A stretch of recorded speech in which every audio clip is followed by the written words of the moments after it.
Details చూద్దాం. ఉత్తరాంధ్ర దక్షిణ ఒడిశాకు ఆనుకొని పశ్చిమ మధ్య బంగాళాఖాతంలో కొనసాగుతున్న అల్పపీడనం సోమవారం వాయుగుండంగా బలపడింది. ఇది ప్రస్తుతం ఒడిశాలోని గోపాల్పూర్ కు 40 కిలోమీటర్లు దక్షిణ ఆగ్నేయంగా కళింగపట్నానికి 110 కిలోమీటర్లు ఈశాన్యంగా కేంద్రీకృతమై ఉంది.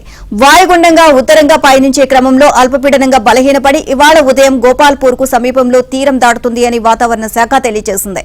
మరోవైపు రుతుపవన ద్రోణి తూర్పు భాగం జగదల్పూర్ మీదుగా బంగాళాఖాతం వరకు విస్తరించింది. దీనికి తోడు విజయనగరం శ్రీకాకుళం సరిహద్దుల నుంచి షీజోన్ తూర్పు పడమర దిశగా కొనసాగుతోంది. వీటి ప్రభావంతో సోమవారం ఉదయం నుంచి కోస్తాలో అనేక చోట్ల, రాయలసీమలో పలుచోట్ల వర్షాలు, అక్కడక్కడ భారీ వర్షాలు కురిశాయి. వాయుగుండం ప్రభావంతో బంగాళాఖాతంలో అలలు ఎగిసిపడుతుండడం, కోస్తా తీరం వెంబడి బలమైన గాలులు వీస్తున్నందున మత్స్యకారులు చేపల వేటకు వెళ్లరాదు అని విశాఖ తుపాను హెచ్చరిక కేంద్రం తెలిపింది.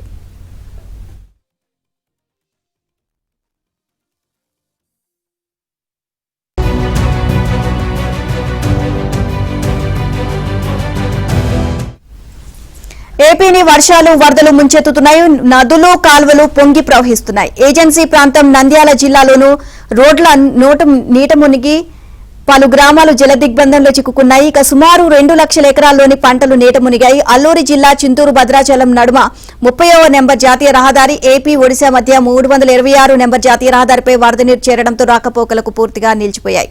ఇక 3 రోజులుగా కురుస్తున్న వర్షాలకు పంటలు నీట మునిగి రోడ్లపై నీరు చేరి రాకపోకలు స్తంభించగా మంగళవారం కూడా భారీ వర్షాలు హెచ్చరికలతో రైతులు, సాధారణ ప్రజానీకం ఆందోళన చెందుతున్నారు.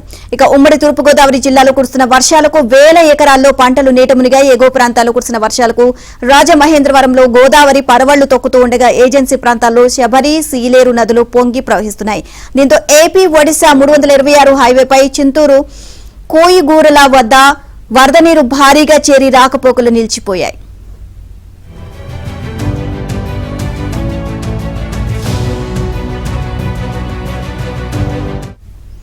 కాకినాడ జిల్లాలో తీవ్ర అల్పపీడనం కారణంగా సముద్రం అల్లకల్లోలంగా మారడంతో 2 నౌకల్లోకి బియ్యం లోడింగ్ ను నిలిపివేశారు. సుద్దగడ్డ కాలువ ఉప్పొంగడంతో గొల్లప్రోలులో వేలాది ఎకరాలు పంట పొలాలు చెరువుల్లా మారాయి. గొల్లప్రోలు మండలంలో కొత్త కాలనీకి వెళ్లే దారి నీట మునిగిపోయింది.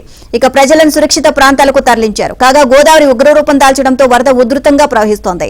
కూనవరం వద్ద గోదావరి ఎగవు పోటుతో వాగులు, వంకలు నిండుకుండల్లా దర్శనమిస్తున్నాయి.